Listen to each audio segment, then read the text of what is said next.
며느리 너가 그럴 줄 몰랐다. 이게 무슨 일이냐? 아무리 효도 여행이라지만 이건 너무한 거 아니냐? 어머니, 도대체 제가 무슨 잘못을 했다는 거죠? 어머니가 간 건 효도 여행이 맞잖아요. 그래, 엄마.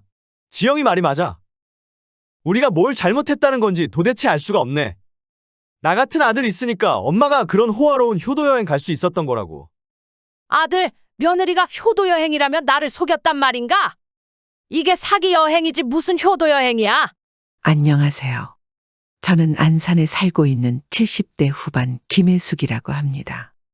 오늘은 큰아들 내외가 효도를 빙자해 저를 속였던 어처구니 없는 사기 여행 사연을 알려드리려고 합니다. 제 기구한 사연 들어보기 전 희극인생 구독과 좋아요, 알림 설정 부탁드립니다. 3년 전 저는 사랑하는 남편과 사별했어요.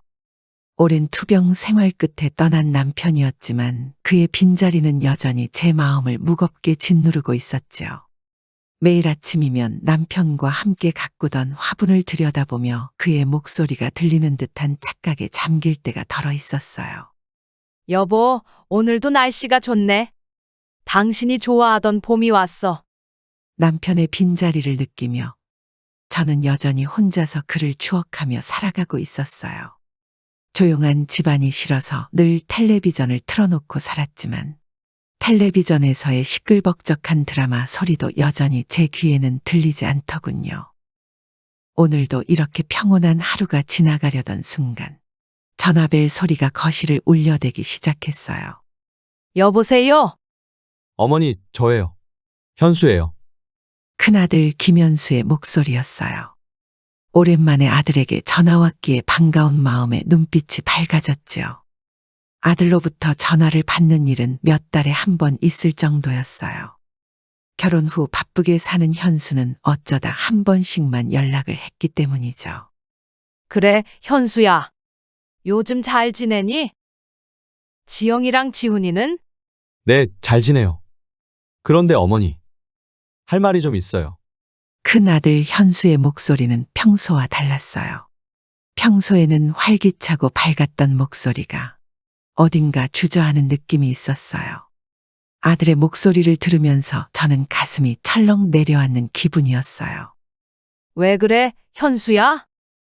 무슨 일 있니? 아니, 그런 건 아니고요. 그냥, 어머니, 이제 혼자 계시는 것도 너무 외롭지 않으세요? 저희랑 같이 사시면 좋을 것 같아서요. 오랜만에 연락 온 것 치고는 아들의 너무나 갑작스러운 제안이었어요. 저는 놀란 표정으로 전화기를 쥐었어요. 홀로 지내는 게 힘들다고 느낄 때도 있었지만 남편과의 추억이 담긴 이 집에서 사는 것이 더 큰 위안이었기 때문이죠. 글쎄. 현수야, 난 이 집이 편하단다. 아버지랑 함께 살던 집인데 어떻게 쉽게 떠나겠니? 어머니, 저희도 어머니가 걱정돼서 그래요. 나이도 있으시고 요즘 세상도 위험하잖아요. 혼자 계시다가 무슨 일이라도 생기면 어떡해요? 그래도 나 혼자도 잘 지내고 있어. 네가 걱정해 주는 건 고맙지만 저는 애써 웃으며 대답했어요. 그러나 아들 현수는 물러서지 않았답니다.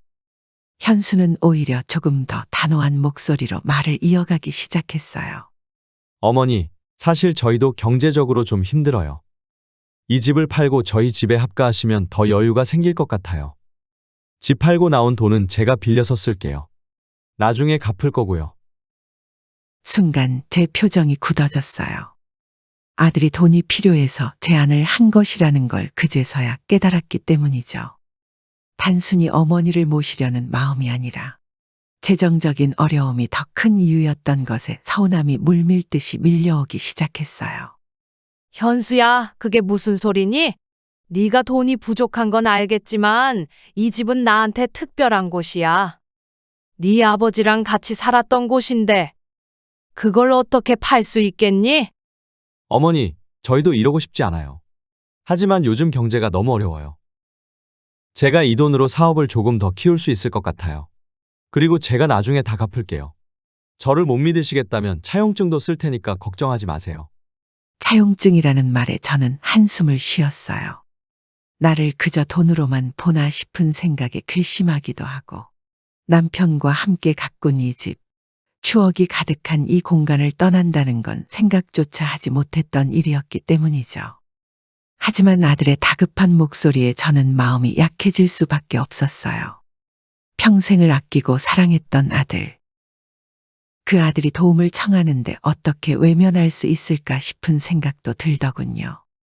현수야, 네가 그렇게까지 말하니 내가 어떻게 거절하겠니? 차용증은 필요 없을 것 같아. 네가 꼭 갚겠지. 아니에요, 어머니. 그래도 법적인 문제는 확실히 해둬야 해요. 차용증 써둘게요. 저도 나중에 문제 생기면 안 되니까요. 저는 아들의 말에 고개를 끄덕였어요. 아들이 돈을 갚지 않을 것이라는 의심은 없었어요. 하지만 마음 한구석에서는 무언가 불안한 예감이 들기 시작했어요. 남편이 떠난 이후로 느껴보지 못했던 묘한 고독감이 가슴을 짓누르기 시작했답니다. 알았어, 현수야. 그럼 그렇게 하자. 감사해요, 어머니. 저희 집으로 오시면 지영이랑 제가 잘 모실게요. 어머니께서 힘들지 않도록 최선을 다할게요. 전화가 끊기고 저는 한참 동안 전화기를 내려놓지 못했습니다. 아들 부부가 저를 잘 모셔줄 거라는 말을 진심처럼 들으려고 노력했지만 왠지 모를 서운함이 마음을 파고들었어요. 남편과 함께 지내던 이 집, 결혼해서 처음으로 왔던 날의 설렘, 아이를 키우던 순간들, 그리고 사별 후의 외로운 나날까지. 이 모든 것이 이제는 과거의 한 조각이 되어버린다는 생각에 울적한 기분도 들었어요. 저는 거실 창가에 놓인 작은 화분을 쓰다듬으며 조용히 말했답니다. 여보, 이제 나도 떠나야 하나 봐. 그래도 괜찮겠지. 제 눈가에는 금세 눈물이 맺혔어요. 하지만 아들을 위해, 손주를 위해 결정을 내린 이상 더 이상 망설일 수 없었습니다. 다음 날 아침, 저는 평소보다 일찍 일어났어요. 눈으로는 베란다의 화분을 들여다보고 있었지만 마음속에서는 시끄러운 소리들이 요동치고 있었어요. 하지만 몇 번을 생각해도 아들을 위해서 집을 팔기로 한 결정이 이제는 피할 수 없는 일이라는 걸 깨닫게 됐어요. 저는 한숨을 쉬고 거실로 나온 뒤 오래된 수첩을 꺼내 공인중개사 사무소의 번호를 눌렀어요. 전화기 너머로는 경쾌한 목소리가 들려왔답니다. 안녕하세요. 파라파라 공인중개사입니다. 무엇을 도와드릴까요? 저 집을 좀 내놓으려고 하는데요. 오래된 아파트이긴 하지만 매매 가능할까요? 네. 물론입니다. 요즘 시장이 조금 침체되긴 했지만 위치만 괜찮다면 매물 금방 나갈 겁니다. 여사님, 주소 좀 알려주실래요? 저는 떨리는 손으로 주소를 불러주었어요. 전화가 끝나고 나니 이제야 정말로 집을 떠나야 한다는 실감이 들었죠. 남편과의 추억이 서린 이 집에서의 마지막 시간이 점점 가까워지고 있다는 걸 느낄 수 있었어요. 시간이 흘러 한 달 후, 집 매매가 성사되었어요. 매수자는 젊은 부부였고 공인중개사와 함께 계약을 진행하던 날, 저는 공인중개사 사무실에서 계약서를 바라보고 있었어요. 계약서에 도장을 찍는 순간 왠지 모르게 가슴이 먹먹해졌어요. 여사님, 계약이 잘 성사되었네요. 매도금은 오늘 바로 입금될 겁니다. 공인중개사 소장님이 밝은 목소리로 말했어요. 네, 감사합니다. 저는 조용히 고개를 끄덕였어요. 이제 남은 일은 아들 현수에게 돈을 빌려주는 일이었어요. 집을 판 돈 중 절반을 아들에게 주기로 했던 약속을 지키기 위해 그날 저녁 저는 아들 김현수와 며느리 이지영을 불러 앉혔어요. 그리고 부엌 식탁에는 매매 대금의 절반에 해당하는 금액을 올려놨어요. 현수야, 지영아, 이리 와서 앉아봐라. 현수는 제 표정과 식탁에 놓인 현금을 보고 눈치를 채기 시작했어요. 그리고는 제 건강을 먼저 생각해 주더군요. 어머니, 집 잘 파셨어요? 몸은 괜찮으신 거죠? 응, 잘 팔렸어. 매수자가 좋은 사람 같더라. 이제 남은 건 너희한테 줄 돈인데. 그리고 저는 차용증을 아들과 며느리에게 들어보였어요. 이게 차용증이야. 내가 집을 팔아서 나온 돈의 절반을 너희에게 빌려주는 거다. 여기에 네 이름과 금액을 써놓았으니 서명해라. 돈을 빌릴 때는 차용증 이야기를 먼저 꺼냈던 아들이 이번에는 무슨 일인지 차용증을 보며 잠시 망설이는 듯한 모습을 보여줬어요. 그리고는 이렇게 말하더군요. 어머니, 다시 생각해보니 굳이 차용증까지 쓸 필요가 있을까요? 제가 꼭 갚을 거예요. 현수야, 내가 차용증을 쓰자고 한 건 너를 의심해서가 아니야. 나도 너 믿는다. 하지만 혹시나 하는 마음에 법적으로 깔끔하게 해두는 게 나도 편하고 너도 편할 거야. 자식이라고는 하지만 주변의 아들에게 돈으로 당한 친구들도 있다 보니 저는 단호하면서도 다정한 목소리로 말했어요. 현수는 그제서야 제 말에 고개를 끄덕이며 차용증에 서명했어요. 어머니, 정말 감사합니다. 저희가 힘든 시기인데 덕분에 숨통이 트일 것 같아요. 그래, 너희가 잘 되면 나도 기쁠 거야. 하지만 현수야, 이 돈은 꼭 갚아야 한다. 네 아버지도 하늘에서 지켜보고 있을 테니까. 네, 어머니. 약속할게요. 아버지 앞에서도, 어머니 앞에서도 꼭 갚을게요. 그렇게 남편과의 정들었던 집을 뒤로하고 다음 날 저는 아들의 집으로 이사를 떠났습니다. 새로운 시작을 하게 된다는 설렘과 한편으로는 두려운 감정도 밀려오기 시작했어요. 처음에는 가족이 함께 지내는 것이 좋아 보였어요. 눈에 넣어도 안 아픈 손주도 항상 내 곁에 있고 가족의 따뜻함도 느껴졌으니까요. 하지만 시간이 지나면서 조금씩 불편한 상황들이 나타나기 시작했어요. 먼저 손주 지훈이를 돌보는 일이 대부분 제 몫이 되어버렸어요. 아들과 며느리는 둘 다 바쁜 맞벌이 부부였으니까요. 며느리는 제약회사에서 근무하며 바쁜 일정을 소화하고 있었고 아들도 사업 확장을 위해 밤늦게까지 일하는 일이 많았어요.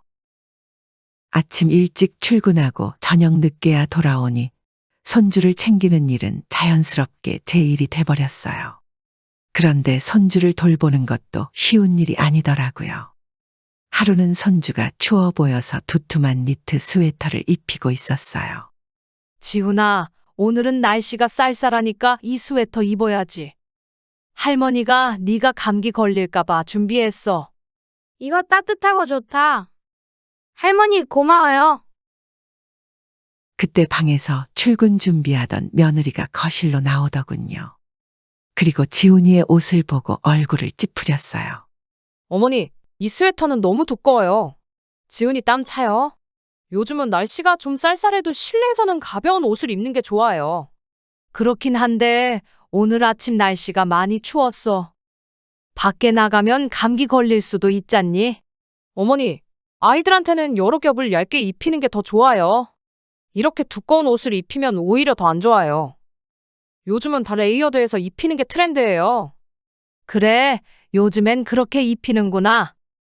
난 그저 지훈이가 추울까 봐 그랬어. 알아요. 어머니가 지훈이를 아끼는 건 알지만 이제 좀 현대식으로 맞춰주시면 좋겠어요. 근데 엄마, 할머니가 준 스웨터가 더 따뜻하고 좋은데. 지훈아, 엄마 말 듣고 얇게 입어야 해. 그래야 감기도 안 걸리고 더 건강해질 수 있어. 며느리의 간섭은 여기에서 끝나지 않았어요. 오후가 돼서 지훈이가 학교에서 온 뒤 저는 거실에서 지훈이와 함께 텔레비전을 보고 있었죠. 손주와 함께 만화 영화를 보며 소소한 웃음을 나누고 있을 때 일찍 퇴근한 며느리가 들어왔어요. 어머니, 지금 뭐 보고 계세요? 지훈이한테 이런 만화는 좀 별로예요. 왜, 만화 영화가 뭐가 문제니? 지훈이도 재미있게 보고 있던데. 이런 만화는 너무 폭력적이기도 하고 교육적인 내용도 없어요. 차라리 다큐멘터리나 자연 영상을 보여주는 게 더 좋아요. 요즘 아이들 교육에 그런 게 훨씬 유익하거든요. 엄마, 할머니랑 같이 보는 게 더 재밌는데. 다큐멘터리는 지루해. 지훈아, 엄마 말 들어야지. 너 예전에는 저런 만화 안 봤잖아. 다큐멘터리 재미있게 봤으면서 왜 그래? 어머니, 지훈이가 다큐멘터리 좋아했는데 어머니께서 자꾸 만화만 틀어주니까 아이가 달라졌잖아요. 지훈이 너 앞으로는 만화 보지 마. 알았지? 손주 입히는 것, TV 보는 것 거기에서 그치지 않았어요. 심지어 지훈이 먹이는 것까지 간섭을 받기 시작했답니다. 학교 끝나고 할미 품으로 온 지훈이는 떡볶이가 먹고 싶다고 조르길래 집에 얼른 가서 만들었죠. 지훈아 이쁜 내 강아지. 오늘은 할머니가 네가 좋아하는 떡볶이 만들어 놨어. 배고프지? 와, 떡볶이. 할머니 최고. 천천히 먹어라, 지훈아. 목이 메이지 않게. 저는 맛있게 잘 먹는 손주를 보면서 머리를 쓰다듬어 주고 있었어요. 허겁지겁 맛있게 먹고 있는 모습이 그렇게 예쁠 수가 없더라고요.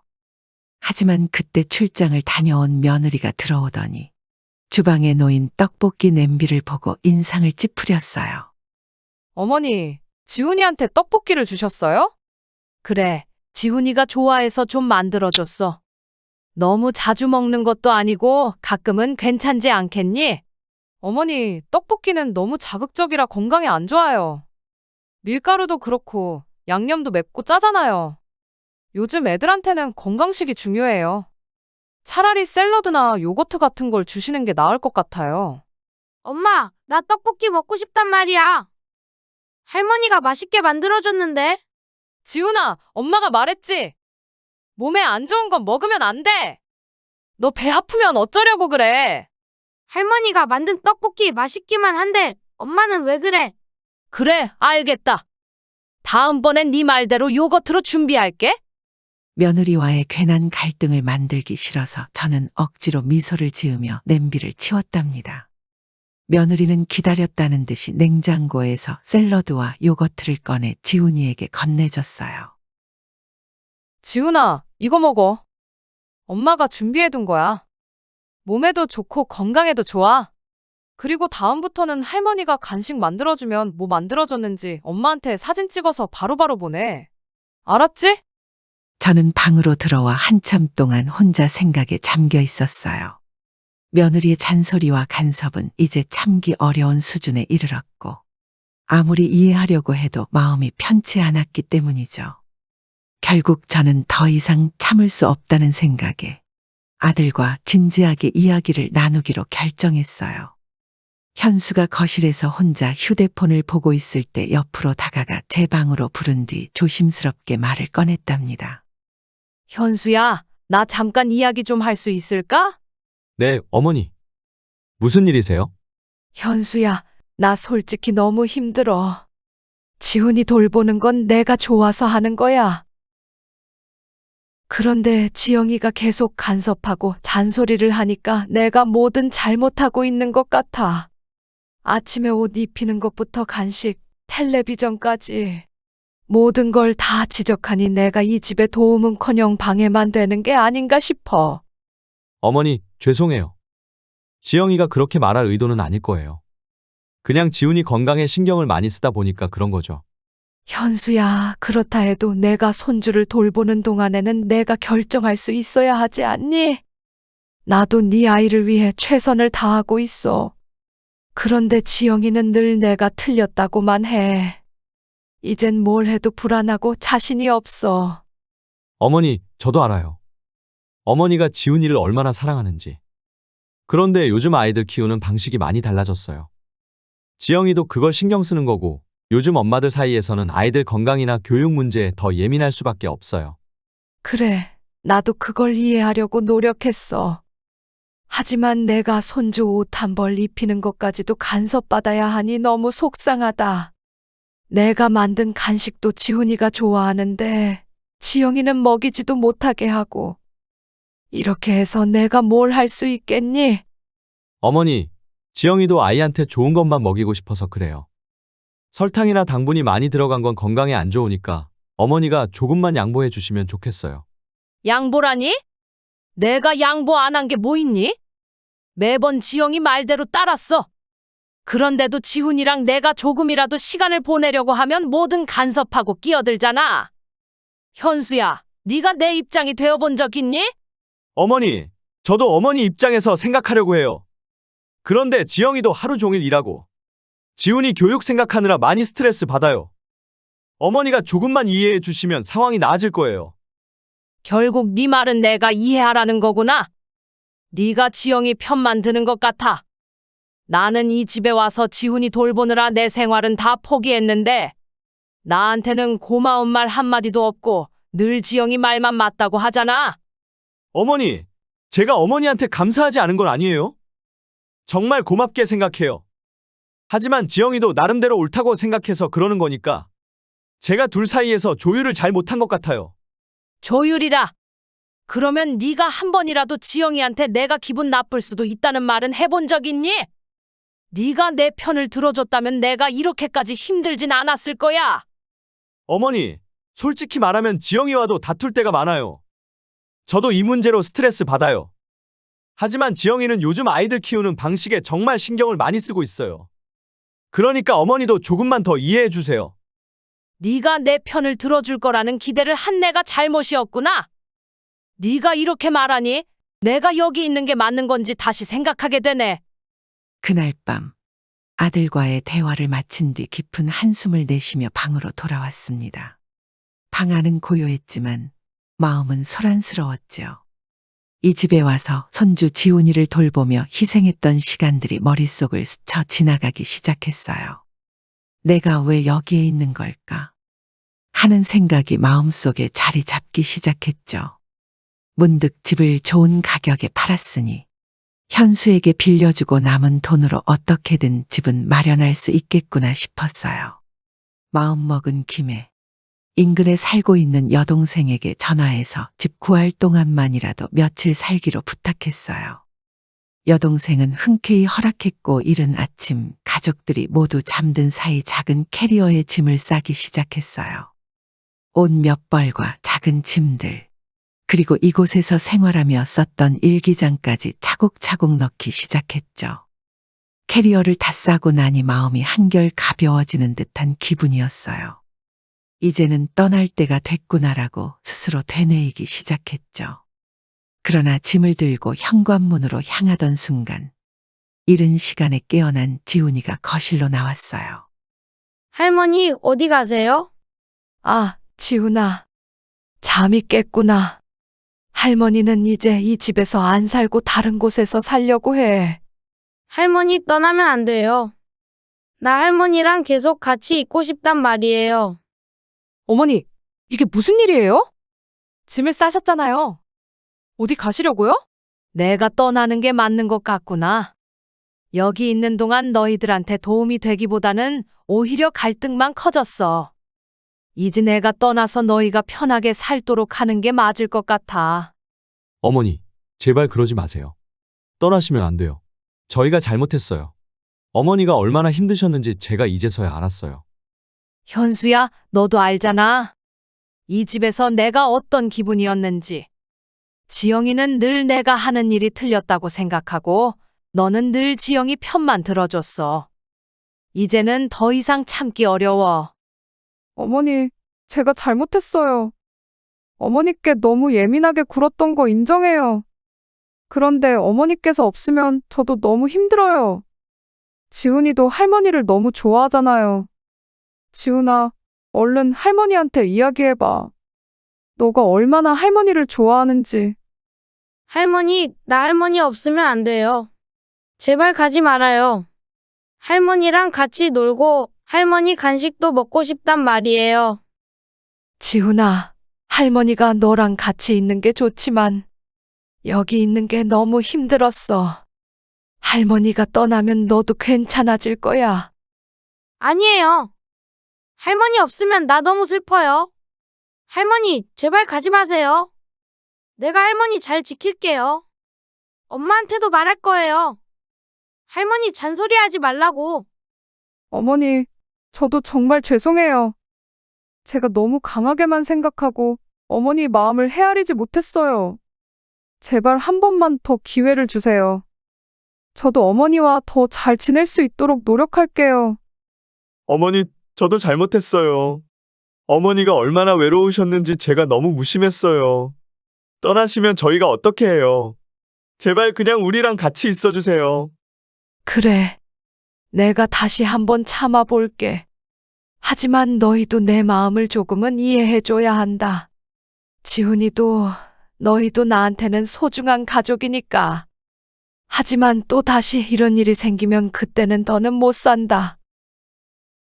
현수 너 사업하느라 바쁜 건 알겠지만 나한테서 빌려간 돈도 있다는 거 잊지 말아라. 네, 알고 있어요. 어머니, 죄송해요. 앞으로는 이런 일 없게끔 노력할게요. 어머니, 정말 감사해요. 지훈이가 외동이라서 그런지 제가 너무 예민하게 신경 썼던 것 같아요. 저도 앞으로 어머니 마음을 더 잘 이해하도록 노력할게요. 죄송해요, 어머니. 저는 결국 캐리어를 다시 방으로 가져갔어요. 그리고 그날 밤 가족들은 오랜만에 함께 둘러앉아 따뜻한 저녁 식사를 나누었죠. 며칠이 지나고 저는 아들과 며느리의 태도가 조금 달라졌다는 것을 느꼈어요. 예전의 간섭과 잔소리는 줄어들었고 가족은 조금씩 화목한 분위기로 돌아가는 것 같았죠. 그러던 어느 날 아들과 며느리는 갑자기 저에게 기분 좋은 제안을 했어요. 어머니, 우리랑 잠깐 이야기 좀 하실 수 있나요? 어머니, 그동안 정말 미안했어요. 사실 저희가 어머니께 제대로 효도를 못 해드렸잖아요. 그래, 많이 서운하긴 했지.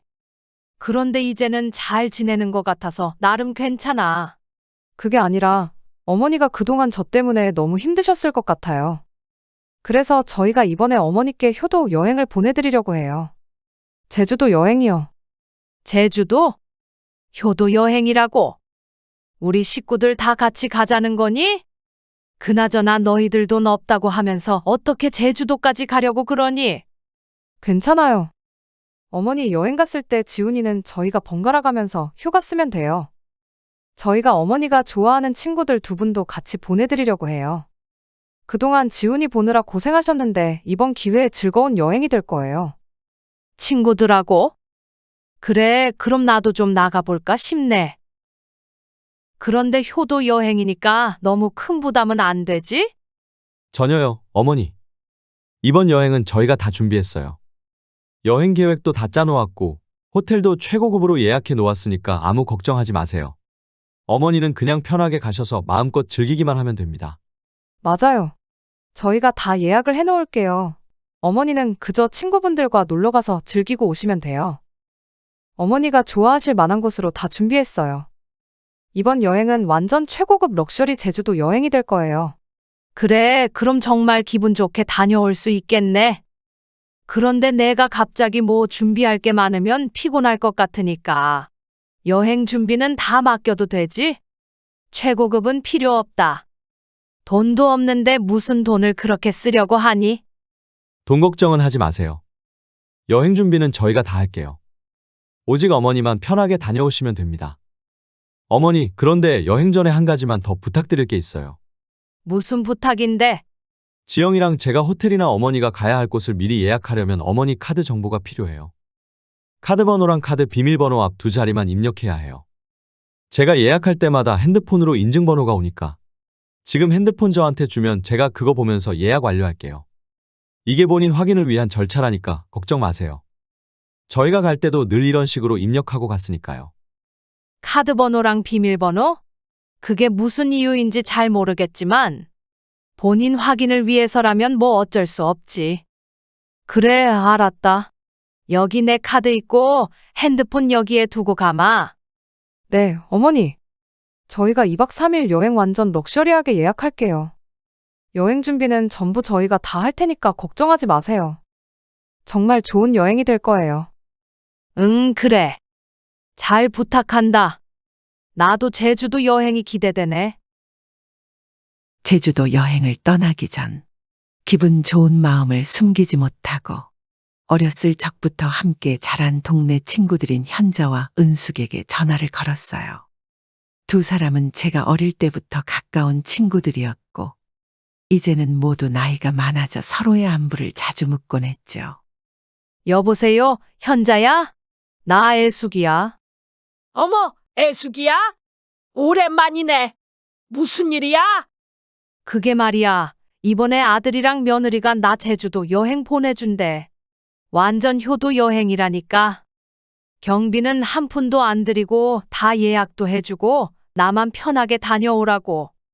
정말? 그럼 애숙이 이제 진짜 효도 받는 거네. 제주도라니 얼마나 좋은 여행이겠어? 응, 나도 깜짝 놀랐지. 아들이랑 며느리가 이렇게 좋은 마음을 가졌다는 게 나이가 들어서 효도받는 것도 쉬운 일이 아닌데 내가 그런 걸 경험하다니 정말 기분이 좋아. 은숙이랑 해서 너도 같이 가자. 여행 경비는 한 푼도 내가 안 내게 됐으니까 그냥 같이 즐기자. 어머, 아들과 며느리가 우리까지 생각해 준 거야? 애수가 그동안 얼마나 힘들었는지 우리가 다 알잖아. 그렇게 너 속상하게 하더니 이것들이 이런 선물을 준비했구나. 아들 잘 키우고 며느리 잘 얻었네. 애숙이 덕분에 내가 제주도를 가게 생겼네. 그래. 내 인생이 이렇게 보람된 일이 생기니까 정말 기분 좋네. 아들과 며느리가 이런 선물을 준비하다니. 얼마나 행복한지 모르겠다. 애들이 예약한다고 했으니까 날짜 나오면 같이 2박 3일 여행 가자. 그래, 좋아. 애수가. 오랜만에 은숙이랑 너 나까지 셋이서 어렸을 적처럼 즐겁게 놀아보자고. 현자와 통화를 끝마치고 저는 기쁜 마음을 감추지 못하고 바로 은숙이에게 전화를 걸었어요. 은수가, 나 애숙이야. 잘 지내지? 어머, 애숙이구나. 잘 지내고 있지? 무슨 일이야? 설마 또 며느리가 지훈이 때문에 잔소리했어? 아니, 요즘에는 내 눈치 보느라 바빠. 그것 때문에 전화한 게 아니라 이번에 아들이랑 며느리가 제주도 여행 보내준다고 해서.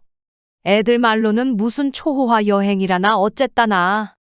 아무튼 경비는 내지 않아도 돼. 우리 아들이랑 며느리가 다 한다더라고. 그래서 은숙이 너도 같이 가자. 현자도 괜찮다고 했으니까 너도 같이 가서 오랜만에 셋이서 즐겁게 놀다가 오자. 정말 잘 됐네. 그동안 힘든 일도 많았는데 아들과 며느리가 이런 효도를 다 하다니. 너한테 못되게 굴었던 게 정말 미안하긴 했나 봐. 현자도 된다니 그럼 나도 당연히 가야지. 응, 그래. 이번에 정말 재미있게 즐기고 오자. 애들이 비행기까지 다 예약해 놓는다고 했으니까 예약 다 하고 나면 내가 다시 연락 줄게. 그래, 애수가 고마워. 네 덕분에 나도 호화로운 제주도 여행 가보게 생겼네. 곧 연락하자. 그렇게 현자, 은숙이와 함께 제주도 여행을 떠나게 됐어요. 제주도에 도착하자마자 화려한 여행이 시작된다는 것을 느꼈죠. 공항에서 기다리고 있던 택시투어 기사에게 인사를 하며 차에 올라탔어요. 안녕하세요, 김혜숙 어머니. 여행 잘 오셨습니다. 안녕하세요. 오늘부터 여러분이 가실 코스는 모두 고급스러운 관광지로만 준비했습니다. 첫 번째 일정은 제주에서 가장 유명한 고급 리조트와 스파입니다. 이곳에서 천천히 여유롭게 휴식을 취하시고 나중에는 고급 레스토랑에서 점심을 드실 거예요. 우와, 리조트라니. 정말 고급스러울 것 같아요. 정말 기대된다. 평생 이런 리조트에 올 수 있을지 모르겠다. 그래, 아들 며느리가 이렇게 해줬다니까.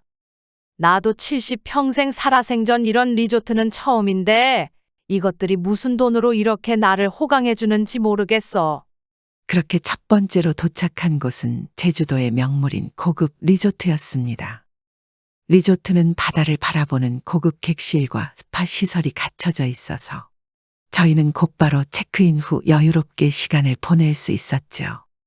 정말 여기가 제주도 맞아?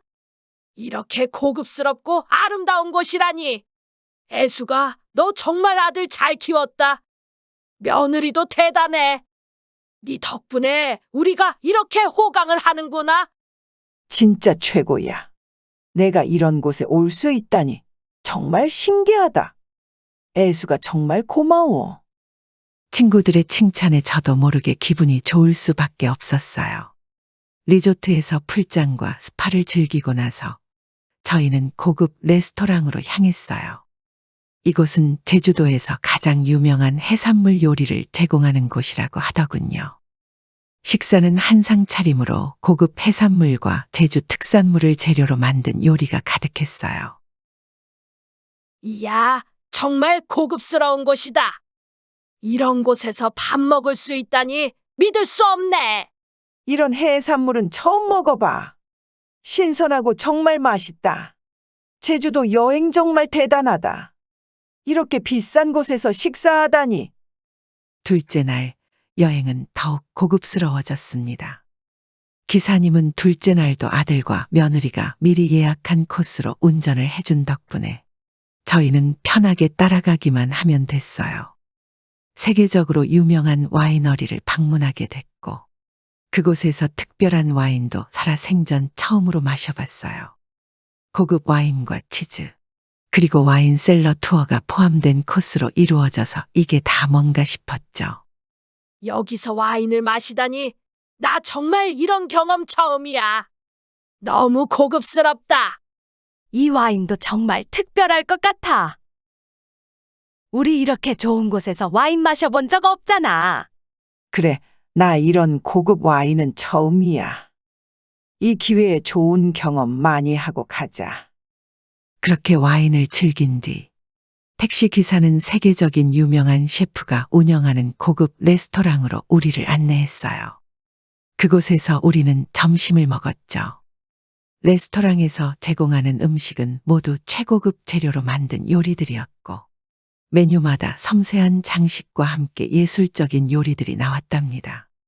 이거 아까워서 어디 먹을 수 있겠니? 정말 예술 작품처럼 보인다. 이렇게 정성스럽게 차려진 요리는 처음 봐. 이렇게 고급스러운 음식은 처음 먹어봐. 맛도 정말 훌륭해. 애수가 진짜 고마워. 내가 살면서 이런 여행은 정말 처음이야. 죽어도 여한이 없다. 나도 이런 곳은 처음이야. 그동안 아들이랑 며느리에게 서운했었는데 그런 것도 미안해지네. 돌아가면 애들한테 나도 더 잘해야 될 것 같아. 그래, 애수가. 지금 우리가 돌아다니는 곳만 해도 얼만데.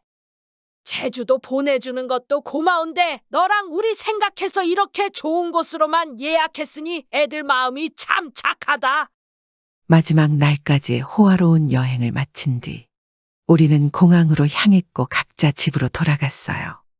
아들과 며느리 그리고 지훈이에게 고마운 마음이 들어서 제주도에서 돌아오기 전 아이들을 위한 선물도 따로 마련했죠.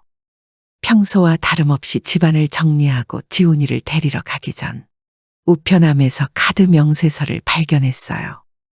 여느 때처럼 카드 명세서를 확인하려던 순간 저는 한눈에 들어온 금액에 깜짝 놀랐어요.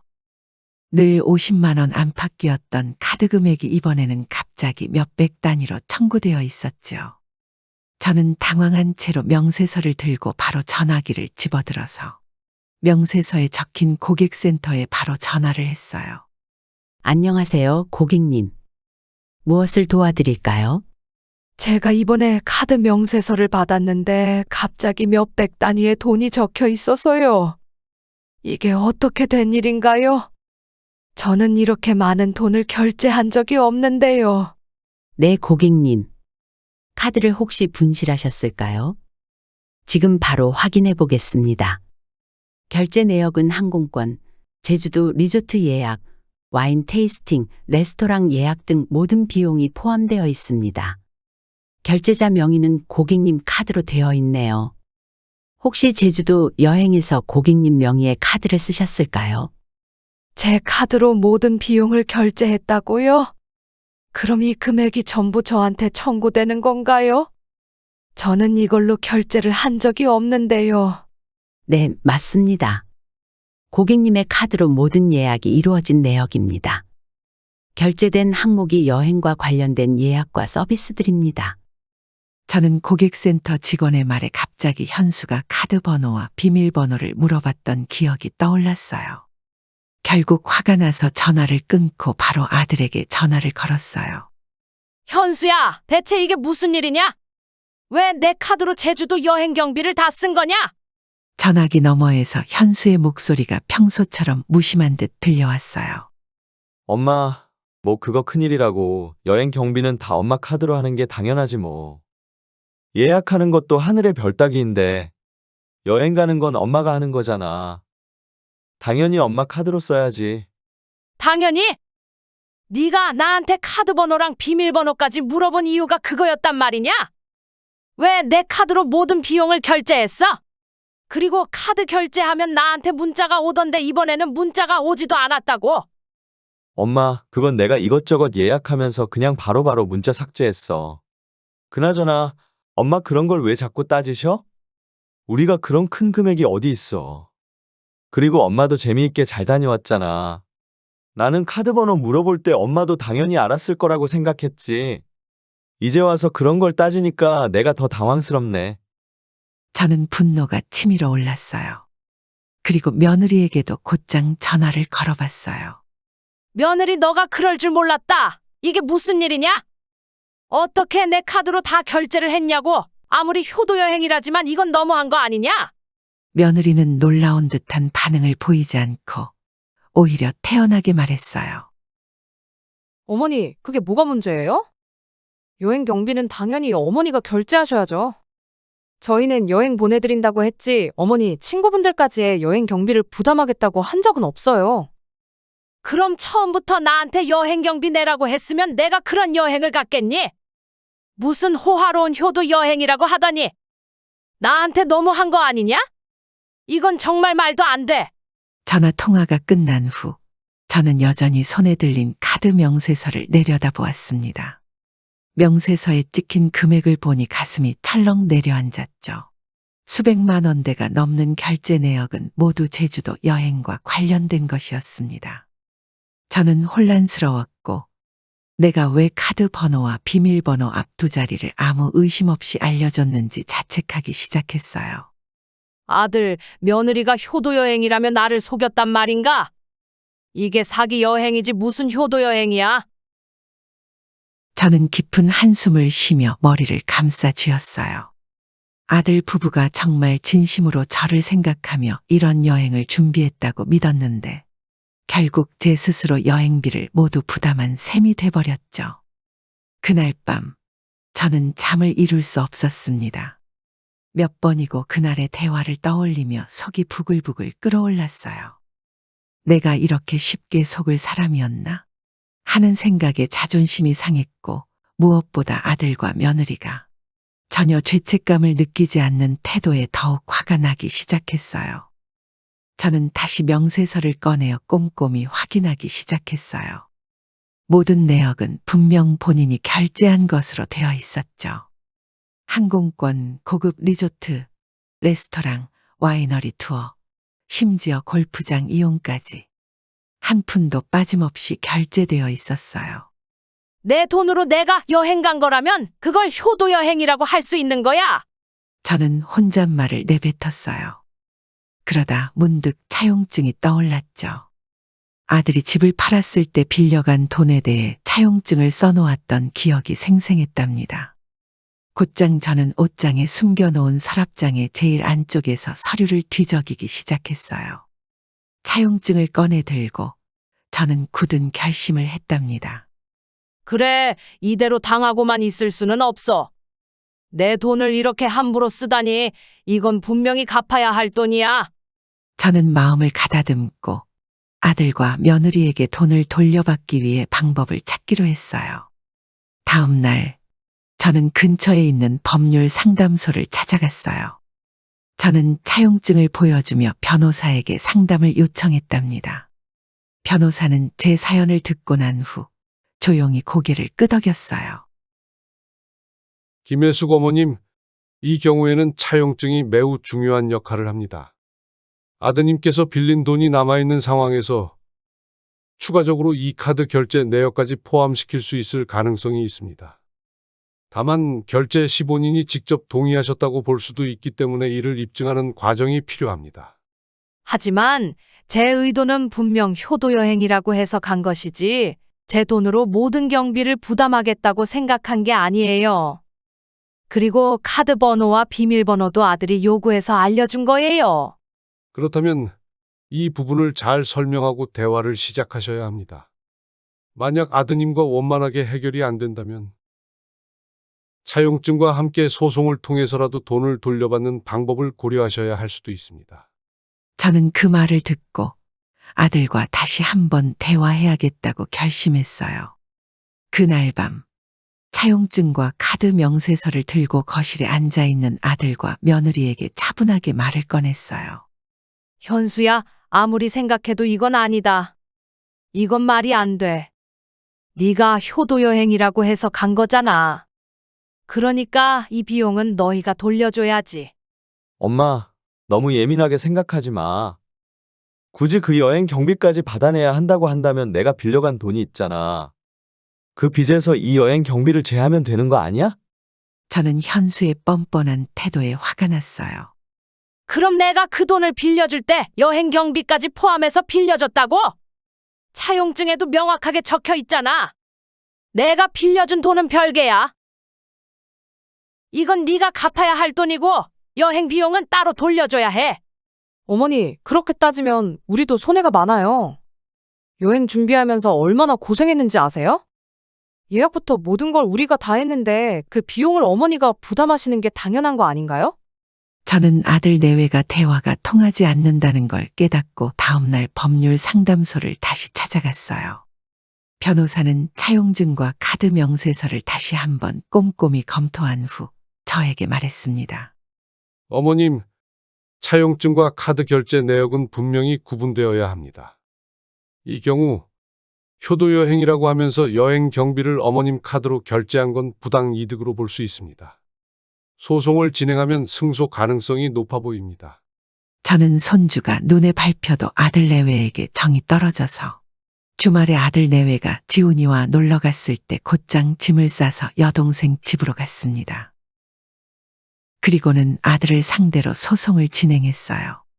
아들과 며느리의 전화나 문자도 받지 않고 며칠 후 법원에서 아들과의 소송이 시작되었습니다. 저는 떨리는 마음으로 법정에 섰지만 차용증과 카드 명세서라는 명확한 증거가 있었기에 자신감을 되찾았어요.